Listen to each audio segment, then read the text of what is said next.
दोस्तों नमस्कार। स्वागत है आपका हमारे इस यूट्यूब मंच पर।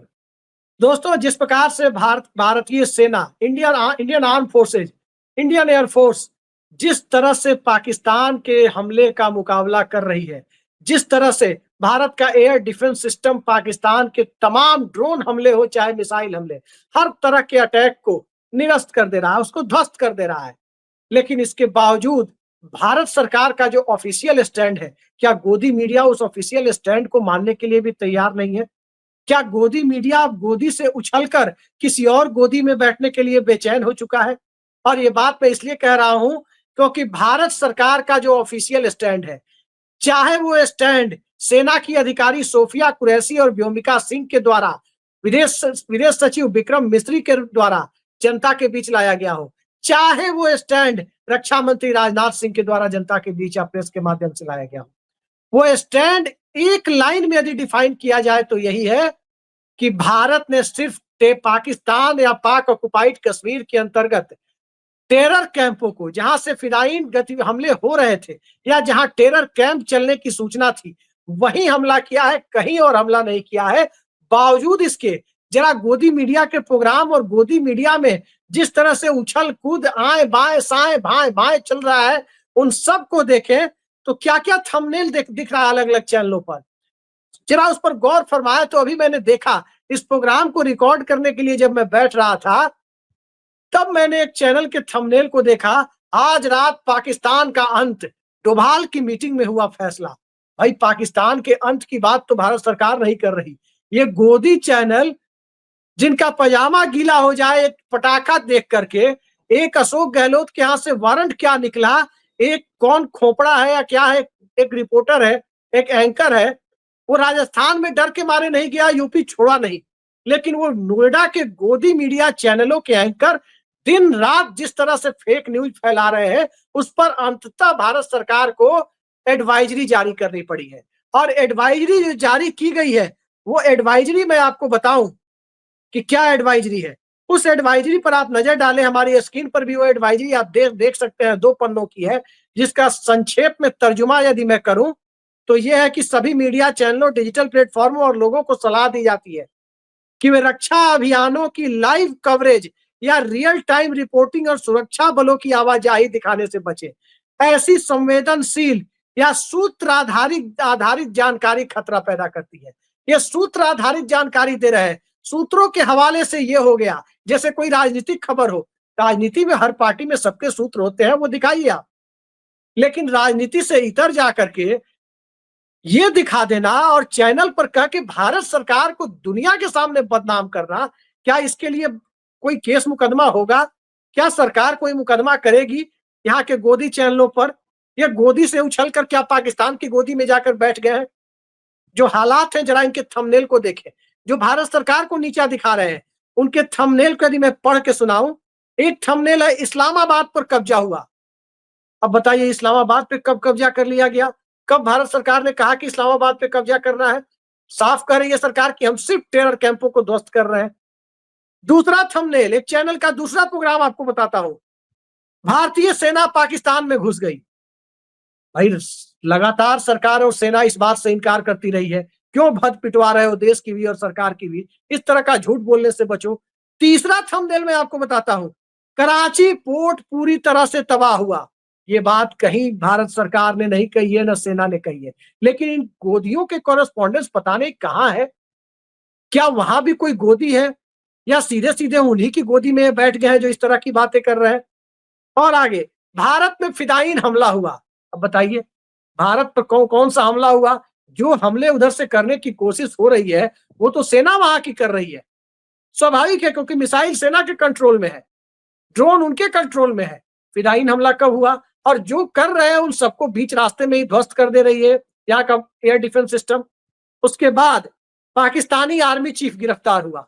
इससे बड़ा झूठ क्या कहा जाए। एक और थंबनेल में आपको बताता हूं, भारतीय फाइटर जेट जम्मू से रवाना हुआ। अब बताइए, कौन फाइटर जेट कहां से जा रहा है? ये सेना के अंदर छोड़िए, सरकार के अंदर बहुतों को नहीं मालूम है। और हालत तो ये हो गई है कि इन सब आलतू फालतू थंबनेल के शिकार और आलतू फालतू प्रोग्राम जो टीवी पे चल रहे हैं, उसके शिकार केंद्रीय मंत्री किरण रिजिजू भी हो गए हैं और उन्होंने भी एक ट्वीट कर दिया। और वो ट्वीट उन्होंने कर दिया एक थंबनेल लगाकर, एक टीवी चैनल के, गोदी मीडिया चैनल के प्रोग्राम का थंबनेल लगाकर ट्वीट कर दिया, भारतीय नौसेना ने कराची में हमला किया। और तो और अनिल विज जो हरियाणा के मंत्री हैं, उनको भी इन पर तरस आ गई है, भाजपा के ही है, बावजूद इसके गोदी मीडिया पर उनको तरस आ गई और उन्होंने साफ ट्वीट करके कहा है कि सभी चैनलों को प्रार्थना की जाती है कि वह अपने चैनल पर बार बार खतरे के सायरन न बजाएं, क्योंकि यदि असली सायरन बज गया और इसे भी टीवी का सायरन लोगों ने समझ लिया, समझकर उनकी सुरक्षा के जो कदम उठाने हैं वो नहीं उठा पाएंगे। यानी टीवी पर इतना भो भो पो पो जो सायरन बजा रहे हैं, उससे अलग नुकसान हो रहा है। तो एक भाजपा के राज्य सरकार के मंत्री को इसकी संवेदनशीलता समझ में आ रही है, लेकिन इन गोदियों को समझ में नहीं आ रहा है। अब इन गोदियों को समझ में नहीं आ रहा है तो इन गोदियों का क्या इलाज हो सकता है और क्यों ऐसी गतिविधियां कर रहे हैं, ये देखना बड़ा दिलचस्प हो जाता है। चलते हैं गोदी मीडिया के दुलारे समझे जाने वाले हमारे पत्रकार साथी ऋषि मिश्रा के पास। ऋषि जी, बहुत बहुत स्वागत है आपका। आप गोदी मीडिया का हिस्सा नहीं है, लेकिन गोदी मीडिया पर आपको और आपकी धारदार टिप्पणियों के लिए बार बार आपको निमंत्रण दिया जाता है। तो इन गोदियों को क्या आप समझाते नहीं है कि भाई भारत सरकार की भद क्यों पिटवा रहे हो? क्यों भारत सरकार को, मतलब पाकिस्तान की सरकार झूठ बोल रही है, पाकिस्तान की सेना झूठ बोल रही है, लेकिन भारत का गोदी मीडिया भारत सरकार के उलट जाकर बोल रहा है। ये क्या है, किसका नुकसान कर रहे हैं? देखिए अभिषेक जी, पहले तो हमारे वीर जवानों को, भारतीय सेना के वीर जवानों को मेरा सलाम। और भारतीय सेना के प्रशंसा में जितना भी कहा जाए वो कम होगा। हमारी सेना ने पाकिस्तान के नापाक हरकत को ध्वस्त कर दिया है, नापाक मंसूबों को बर्बाद कर दिया है।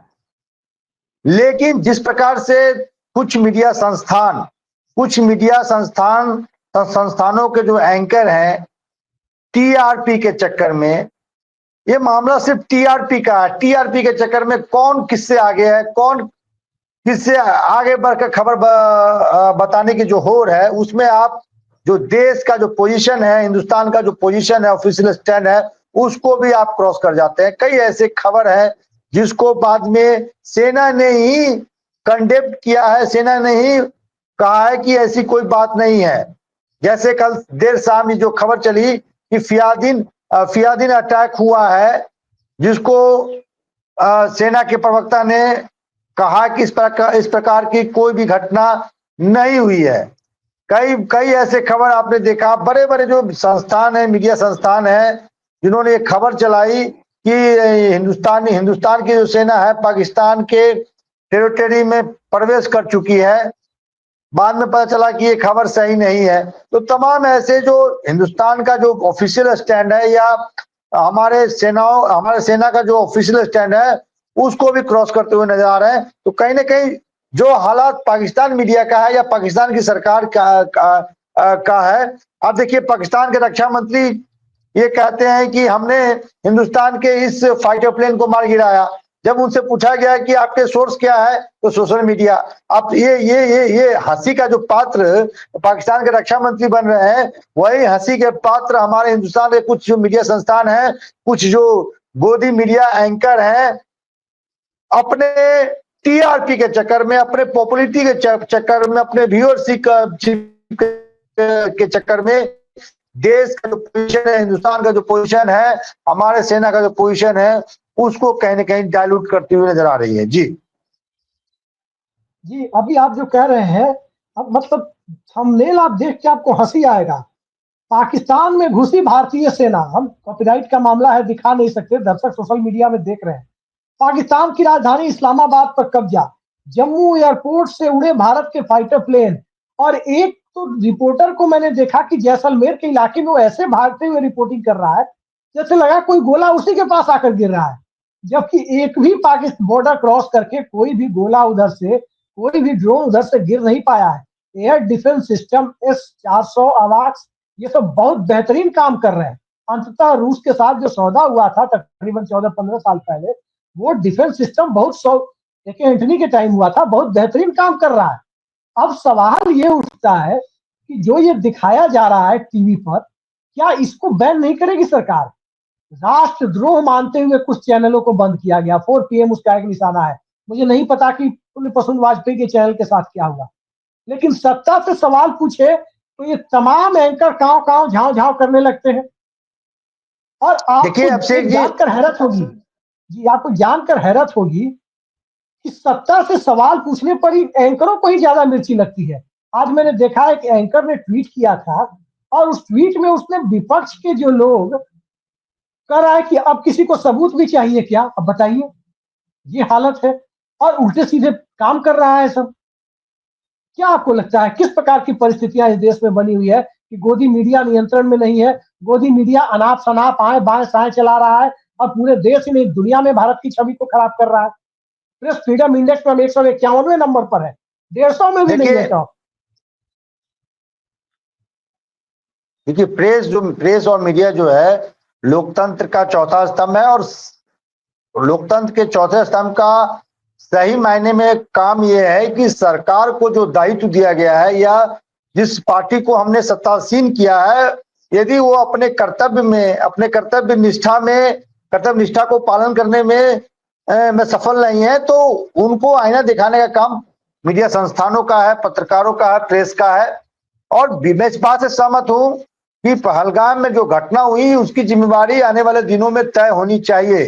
ये अभी समय नहीं है कि हम चर्चा करें किनकी गलती से इस प्रकार की घटना हुई, लेकिन आने वाले दिनों में इसकी जिम्मेवारी तय होनी चाहिए, सरकार से बिल्कुल सवाल होनी चाहिए। और सरकार ने जो कोई पत्रकार या एंकर है उनको इस बात पर मिर्ची लगती है कि सरकार से क्यों सवाल किया जा रहा है, तो खुद सरकार ने माना है कि उनसे चूक हुई है। जब सरकार खुद मान रही है कि उनसे चूक हुई है, कई दिनों से रैकी की जा रही थी, इंटेलिजेंस फेलियर है, तो इन एंकरों को, इन पत्रकारों को मिर्ची क्यों लग रही है?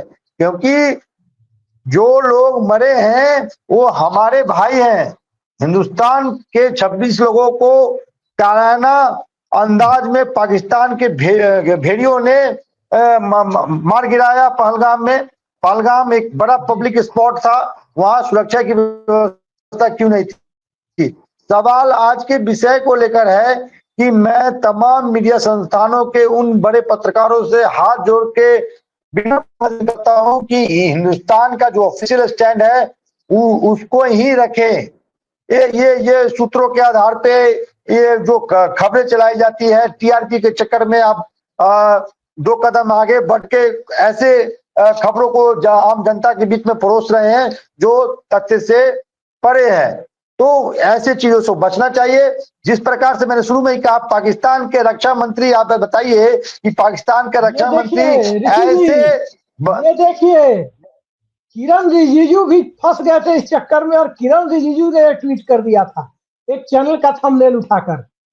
अब बताइए, ये हालत है भारत सरकार के मंत्री, भारतीय नौसेना ने किया कराची में हमला। बताइए, इन चीजों से बचना चाहिए। देखिए पाकिस्तान के रक्षा मंत्री कहते हैं कि हमने हिंदुस्तान के इस फाइटर जेट को गिराया है। जब उनसे पत्रकारों ने या जो उनसे सवाल किया कि आपके खबर का सोर्स क्या है, तो सोशल मीडिया। तो ये जो मजाक पाकिस्तान अपने देश का और अपने क्या कहते हैं जिस विभाग के वो मंत्री हैं उस विभाग का वो मजाक उड़ा रहे हैं।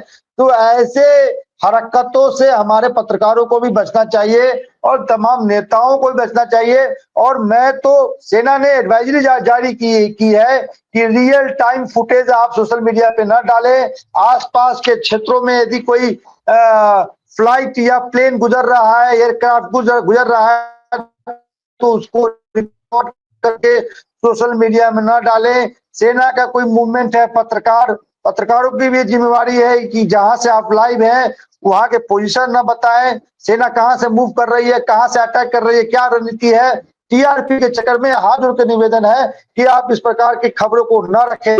हमारी सेना इतनी मजबूत है, हमारे वीर जवान इतने मजबूत है कि किसी भी देश के, किसी भी आतंकवादी संगठन के, किसी भी पड़ोसी मुल्क के नापाक हरकतों को माकूल जवाब देने के लिए हमारे सेना तैनात है और हमारे सेना का डंका पूरे विश्व में बजता है। और कल शाम में हिंदुस्तान की सेना ने दिखा दिया है कि यदि तुम हम पे हमला करोगे, हाँ, तो माकूल जवाब दिया जाएगा। हम किसी को छेड़ते नहीं है, जब छेड़ते हैं तो छोड़ते नहीं है। यही हिंदुस्तान की सेना और हिंदुस्तान की सरकार और हिंदुस्तान का नीति रहा है। कभी भी हमने सिविलियन पे अटैक नहीं किया है। हमारी सेना ने पाकिस्तान के सिविलियन एरिया में हमला नहीं किया है। हमारी सेना ने आतंकी के जो केंद्र है, आतंकी संगठनों का जो पनाहगीर है, वहां हमला उन्होंने किया है। कभी भी हिंदुस्तान ने मिलिट्री, पाकिस्तान के मिलिट्री बेस या एयर बेस, उन चीजों पे हमला नहीं किया है। युद्ध का निमंत्रण पाकिस्तान दे रहा है और इसका माकूल जवाब हमारी सेना और हमारी सरकार देगी। जी ऋषि जी, कल परसों 2 दिन मैंने सोफिया कुरैशी, व्योमिका सिंह और विक्रम मिश्री का भी प्रेस कॉन्फ्रेंस देखा।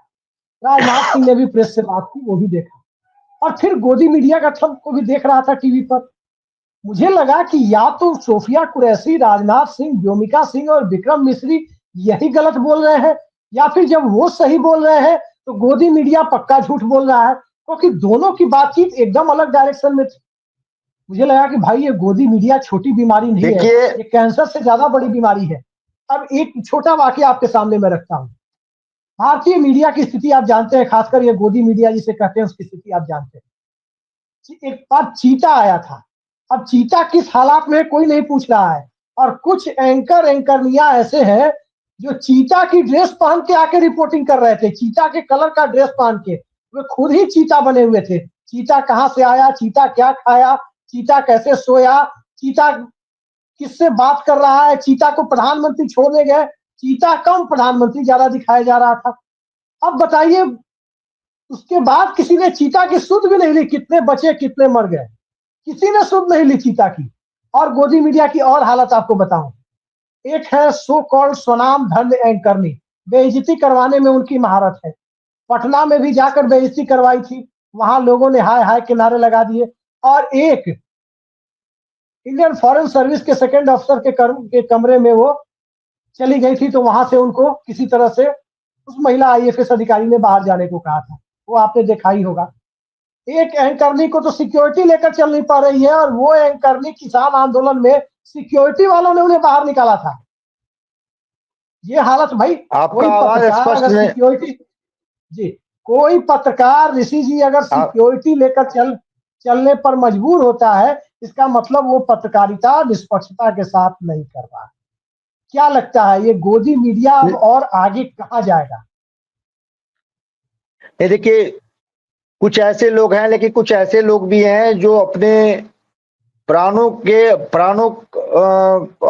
के परवाह किए बिना उस जगह से रिपोर्टिंग कर रहे हैं, उस जगह से खबरें हम लोगों को दिखा रहे हैं जहां कभी भी उन पे भी हमला हो सकता है। तो ऐसे पत्रकारों को भी मेरा सलाम, लेकिन ऐसे पत्रकारों का भी मजम्मत करना चाहिए कि जो अपने व्यूअरशिप के लिए, अपने टीआरपी के लिए, अपने चैनल को आगे दिखाने के लिए भ्रामक खबर जो है जनता के बीच में रख रही हैं, ऐसे पत्रकारों का आलोचना होना चाहिए। और सरकार ने एडवाइजरी जारी की है कि ऐसे खबर आप ना परोसे जिससे एक कंफ्यूजन पैदा हो।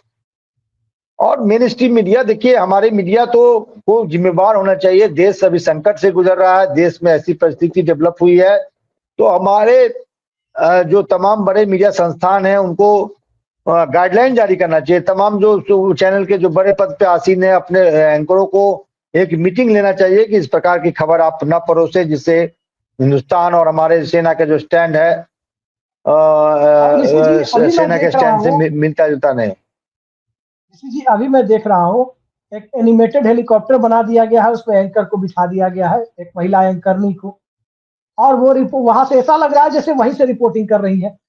यूक्रेन वाले वॉर में आपने देखा होगा, रोमानिया के बॉर्डर में खड़ा होकर के एक चैनल की एक महिला पत्रकार वो कुदंत पत्रकारिता कर रही थी, कूद कूद के पत्रकारिता कर रही थी। ऐसा लग रहा था कि कूदने के लिए वहां भेजा गया है, रस्सी कूद प्रतियोगिता चल रही है। एक आपने देखा होगा कि एक खूब चिल्ला चिल्ला के बोलने वाला एंकर है, क्या नाम है उसका, जो अंग्रेजी में बाहुबली की भूमिका निभाता है, अंग्रेजी बोलने वाला बाहुबली, अर्नब गोस्वामी। और आपको बता दें, एक तो आजकल एक पार्टी में जाके प्रवक्ता भी बन गए हैं, वो भी किसी के सामने, किसी के दरवाजे के सामने कूद कूद कर रिपोर्टिंग करते थे। ऐसा लग रहा था कि वही कूद कर पकड़ेंगे, नहीं तो भाग जाएगा घर के अंदर बैठा हुआ आदमी। तो ये कुदंत पत्रकारिता, उठंत पत्रकारिता, गिरंत पत्रकारिता, अलंत पत्रकारिता जो आप देख रहे हैं, ये कहाँ जाकर रुकेगी? कम से कम इस समय सेंसिटिव इशू है। ये देश के अंदर राजनीति नहीं है कि कौन किधर पलट गया, नीतीश कुमार ने किसको पलटा दिया, किसको सल्टा दिया। ये राजनीति तो हो नहीं रही है। ये हो नहीं रहा है कि महाराष्ट्र में गवर्नर ने क्या किया, ये हो नहीं रहा है कि दिल्ली में मोदी जी ने क्या कहा, किस चौराहे पर 50 दिन के बाद आने के लिए कहा। ये कुछ नहीं है। 15-15 लाख रुपया खाता में आएगा कि नहीं आएगा ये बोला। यहाँ तो देश की सुरक्षा का सवाल है, और यहाँ पर भी ये इस तरह की मूर्खता का परिचय देंगे ये लोग। ये मूर्खता है, ये टीआरपी बटोरने की भूख है, या इसके पीछे कहीं ना कहीं कॉरपोरेट का दबाव है कि टीआरपी लेकर आओ, नहीं तो नौकरी से निकाल दिए जाओगे, और उसके लिए कुछ भी कर देंगे। देश के इमेज को भी खराब करेंगे, राष्ट्रीय सुरक्षा को भी धत्ता बटा देंगे, सबसे बड़ा रुपया की मानसिकता पर चलेंगे। क्या है मामला? निश्चित ही टीआरपी का मामला है। और जो सबसे जो एक आजकल जो ट्रेंड बन गया है ना, ब्रेकिंग सबसे पहले ब्रेक करने का, वो उसके चक्कर में वो ऐसा होता है अभिषेक जी, जो खबर सही नहीं भी है, बिना खबर को परखे, बिना जांचे कि खबर का जो कंटेंट है उसमें कितना दम है, सच्चाई के आसपास कितनी ये खबर है, उसके बाद ही आप खबर को लगाएं। कहीं से आपको खबर मिला, व्हाट्सएप यूनिवर्सिटी से खबर मिला, कोई व्हाट्सएप पे आपको मैसेज कर दिया, कोई खबर चला दिया, उस खबर को आप ब्रेकिंग खबर के सूची में डाल देते हैं। और टीआरपी के चक्कर में कि सबसे आगे हम आजकल नारा देखिए, हर चैनल जो है ये दावा करती है कि मैं नंबर हूं, बाकी ये लोग नंबर 2 है। दूसरा कहता है कि मैं नंबर 1 हूं, ये दूसरे वाले नंबर 2 है। तो भाई ये कौन डिसाइड करेगा कि नंबर 1 कौन है, नंबर 2 कौन है? जैसे हमारे देश के एक नेता है, जहां जाते हैं वो कहते हैं कि ये मेरा दूसरा घर है। भाई तीसरा घर कौन सा है बता दीजिए। जहां जाते हैं तो कहते हैं दूसरा घर है। पहला घर ठीक है आपका वहां है तो दूसरा घर ये है। बिहार गए तो कहे दूसरा घर है, उत्तर प्रदेश गए तो दूसरा घर है, मणिपुर गए वहां भी कहे दूसरा घर है, हालांकि मणिपुर नहीं गए थे। असम गए तो कहा मेरा इनसे विशेष लगाव है। तो इस प्रकार के जो मतलब जो दौर है, इस प्रकार का जो कंपटीशन है, उससे बचना चाहिए। आप हिंदुस्तान के अग्रिम मीडिया संस्थानों में से हैं, आपके एक रेपुटेशन रहा है पूर्व में, उस रेपुटेशन को बर्बाद मत कीजिए। खासकर देश अभी संकट के दौर से गुजर रहा है, कभी भी पूर्णकालिक युद्ध छिड़ सकता है भारत पाकिस्तान के बीच में। ऐसे हालात में इस प्रकार के खबरों से हमारे पत्रकारों को, हमारे जो एंकर हैं, सम्मानित एंकर हैं, देखिए मैं सबका सम्मान करता हूं, लेकिन ऐसे खबरों से बचिए, भ्रामक खबर से बचिए। लोगों के सामने में ऐसे खबरें न परोसिए जिससे कंफ्यूजन पैदा हो। और बजाते मिलिट्री ने और सरकार ने, हमारी सेना ने और सरकार ने एडवाइजरी भी जारी की है, विनम्र निवेदन किया है कि ऐसे खबरें आप पोस्ट न करें, क्योंकि आजकल अभिषेक जी सोशल मीडिया का जमाना है। ऐसे खबर तुरंत सर्कुलेट होते हैं, जिसके कारण अभी जैसे बिहार में सीमांचल में विशेष सतर्कता बरती जा रही है। मुख्यमंत्री ने इसको लेकर बैठक लिया है, वहां के तमाम जिलाधिकारी और एसपी से डीजीपी और होम सेक्रेटरी और चीफ सेक्रेटरी ने बातचीत की है।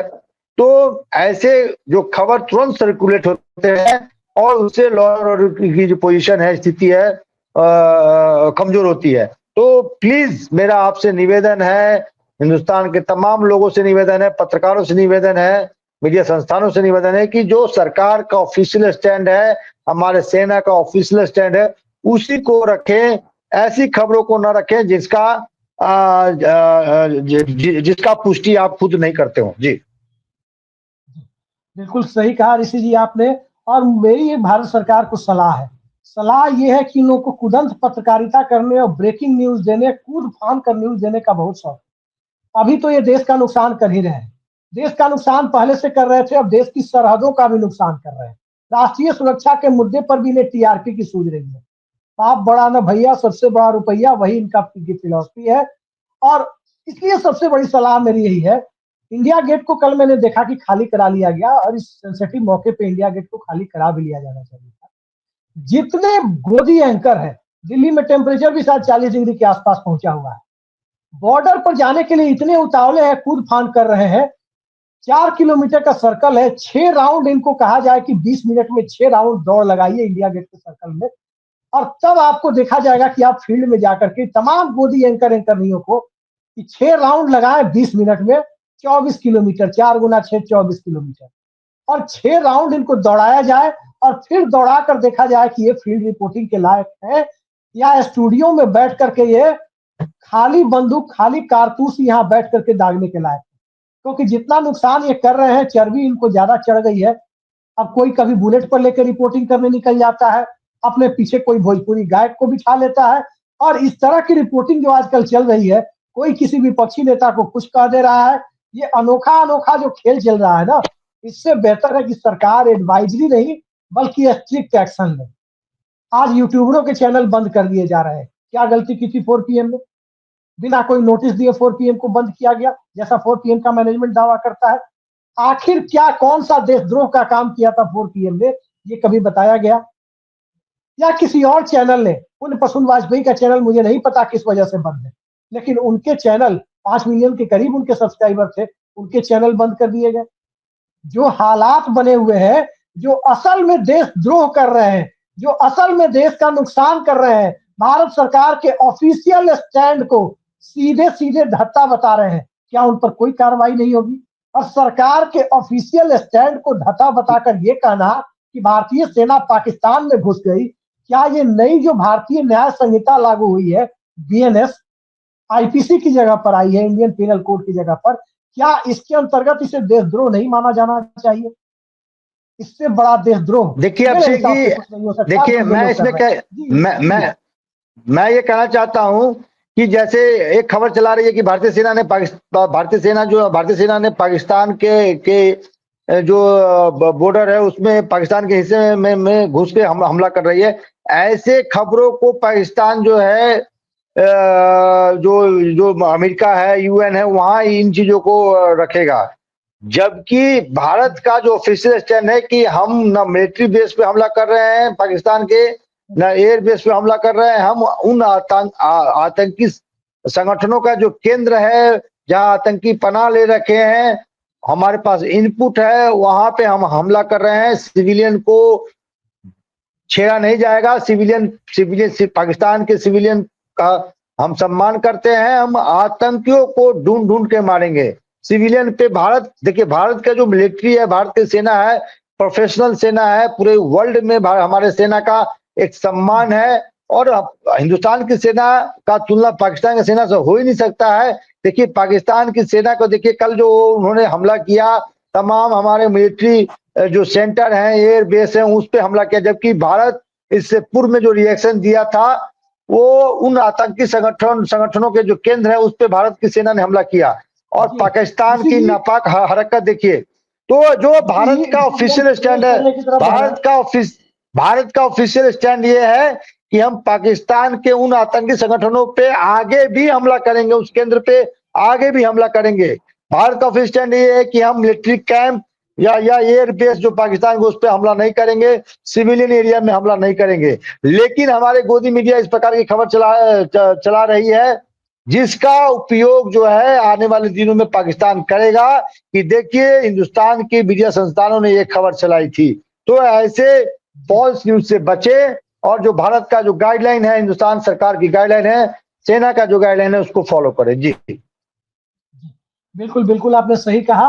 और आने वाले समय में मुझे लगता है, हालांकि सत्ता के दुलारे गोदी है, इनका कोई क्या बिगाड़ लेगा, लेकिन उम्मीद पर दुनिया कायम है। मुझे लगता है कि शायद ये सरकार कार्रवाई न करे। आने वाले समय में यदि सरकार बदलती है भविष्य में लोकतांत्रिक तरीके से, तो इन गोदियों पर कार्रवाई जरूर करेगी, क्योंकि ये गोदी कहीं ना कहीं, एक तरफ इब्राहिम लोदी का कभी शासन था, आज लग रहा है लोदी के बाद अब गोदी, लोदी वंश के बाद गोदी वंश का शासन है। तो ये गोदी जो चल रहा है मीडिया में, तो शासन इन गोदी वंश का जरूर है। तो ये गोदी वंश जो मीडिया में चल रहा है, कहीं ना कहीं इस पर लगाम कसने की जरूरत है। देखते हैं सरकार कितनी जल्दी इस पर एक्शन लेती है। बहुत बहुत धन्यवाद ऋषि जी।